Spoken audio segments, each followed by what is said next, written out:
За сайн бацхан уу stand-up сонирхогч тоглогч нараа амар сүртэй мэднэ. Та бүхэн өнөөдөр stand-up дээр хэрэгтэй ч гэх юм уу, хэрэггүй ч гэх юм уу хүмүүсийн мэддгүү settings-ээсээ бод амар тэрдэг хүмүүстээ зориулж юм биш гэж байна. Ийм биш чам зориулж байгаа. Stand-up дээр нь бол хэрэгтэй. Гэхдээ ер нь миний бодлоор шүү. Миний бодлоор ер нь бол энэ тохиргоо байхгүй бол амар хэцүү байдаг зүйлсүүдээ танаас харуулж гэж ер нь зөвлөе. Тэгээд эхний энэ эдгч ер нь бол та нар бүгд мэдгэлээ олон ютуберууд хийжлээсэн. Тэгээд эхнээс нь тайлбар регион буюу та нарын улс орн байгаа байршилтай ойрхон сүлжээ толбогдох заяа. Ер нь бол ихэвчлэн Japan эсвэл Hong Kong дээр гэдэг. Гэтэ та нар зөвлөвөл Japan ер нь амар гацдیں۔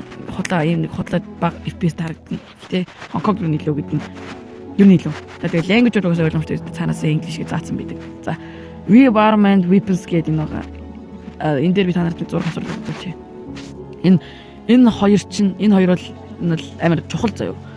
Ер нь стандарттай тавихаас илүү классик дээр тавьсан хүн болгонд хэрэгтэй. Яг л классик нь бууны хэмжээг арай жижиг харагдуулдаг. Буу зэвсэг ер нь бол шидэж байгаа хүний гарт баригдсан хүний гарын модулийг арай жижиг харагдуулдаг. Стандарт бол ингээд дэгсний талыг эслээд 4-1 эслээд тэгэхгүй юу?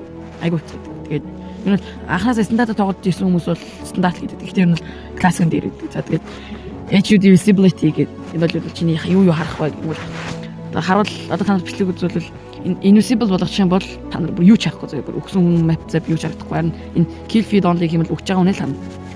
Тэгээд ер нь бол энэ газраас за дараагийн юм спешиалүүдээ pick up юм. За энэ бол яг намайг амар тийрүүлдэг зүйлээс л да.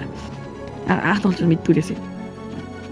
Энэ ерөнхийдөө бол ингээд чи габот тавьжлаа гэхэд том буу авлаа гэхэд шууд том бууч юм баригддаг байхгүй юу? Эсвэл энийг унтраацсан байх юм бол чи зүгээр габот тавьж байгаа том буу авлаа гэхэд том бууч зүгээр энүүд орж байна. За FPS counter battery network гэдэг. За энийг би анх тоглож байхдаа зөвхөн FPS харуулдаг байсан. Тэгээд сүүлдээ батаре харуулдаг болоод тэгээд сүүлдээ тэгээд бүр интернет харуулдаг болсон байна. Тэгээд тоглооны notification энэ бол би ер нь клан байдаг гэсэн тийм болохоор notification-уудаа бүгдийг асаасан байдаг. Тэгээд юун дээр тусламж хэрэгтэй болох юм бол уусаа ойлгомжтой хийсэн спорт руу дарнах. Эм privacy бол зөвхөн ингээд клануудын юм friends lobby тиймэрхүү байгаа. За ер нь бол танаас зөвлөвөл миний усыг 60 FPS-ээр капчдаг байхгүй юу? Stand-off тоглоомын дүрсээр капчтэй. Тэгээ ер нь бол энэ би хүмүүс ер нь ийм шиг үсний дараа коммент бичлэх л та. Very low дээр тавьбал арайгаагүй FPS нэмэгдэг гээд тэр чинь хуучин байдаг гэсэн. Одоо бол ер нь FPS ингээд тулцсан 60 120 дээр болгоод FPS cap-ийг ингээд унтаач болгоо бэлдсэн. Ер нь би ойлгож байна. Тэгээд very low энэ бол сүүдрийн details байна. Энэ бол жижигэн деталууд байна. Энэ нөгөө хүний харагдах байдал байна. Effective journal Garnet Marnet-ийн юу skin solution гэдэг дэлгэсний нэгтаршил байна. За энэ хоёрыг би мэдгүй л. Гэхдээ ер нь энэ хоёрыг унтраачдیں۔ Манай найзууд зөвлөсөн.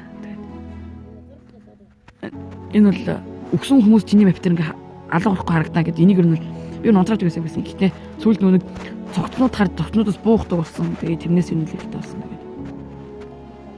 За контраст бол тэгээд хүн болгон өөрсдөө таанда өөрсдөө ер нь бол миний ус Redmi Note 13 Pro гэж болгоо. Миний зөвхөн 60 дээр каплахгүй л гэж боддог. Би ер нь бол жайраатай тоглодог. Ер нь бол тэгээ жайраатай тоглодгийн давуу тал бол амар хөдөлгөөн сайтай. Би хураагаар тоглож чаддаг. Диснер ингээ баахан хураа шамбарлаж тоглоод байх амар хэцүү шүү дээ. Gyroscope бол юм байгаа. Миний gyroscope sense ер нь хүмүүсийг хараад миний sense амар өндөр гэдэг. Би за name smoothing-ийг би тулгадаг байсан чинь сүүлдээ багаар багасгсан дээр юм лээ. Тэгэхгүй хэд удаа хариу үзүүлээд байгаа юм шиг санагдсан надад. Юу нэг crosshair-ийн хэмжээ бол үнхнээс хамааралтай. Гэхдээ ер нь crosshair-тэй зөвлөгөө өгчвөл юун дээр динамикаас илүү статикийн дээр. Яг л динамикийг тавьчих юм бол хөдөлж байгаад crosshair чинь ингээд салганаад гэх юм. Дөрвөлөө зүрүүд нэгээ салаад байхгүй юм. Ер нь нас ер нь зөвл бол.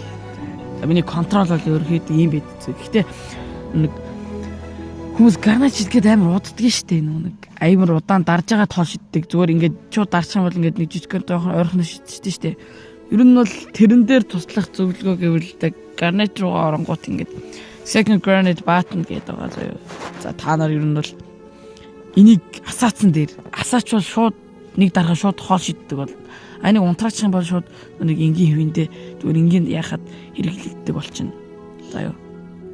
Тэгээд энэ бол quick scope. Хүмүүс өнөө no scope хийхээр яагаад гэдэг шууд гинт дуран харагдаад байна гэдэг. Тэрэн дээр бол энэ байдаг байхгүй юу? Quick scope хийдэг энэ юу ч хинтээ. хийж одоо шүүтэндийн shift гээд шууд scope л шүү дээ. Хэрвээ энэ дээр ингээ удаан дарах юм бол ингээ scope төгөө байж идэг. Тэгээ энийг авчих юм шууд бууддаг байхгүй юу? Ер нь тийм. За ердөө босдын мэтгэл баг. Миний бичлэгийг төвчин сууж таалан зэрэгсэн та бүхэн баярлалаа. Яа сүртэй яриад энэ. За тэгээ bye, like сабадараа. За see you next time.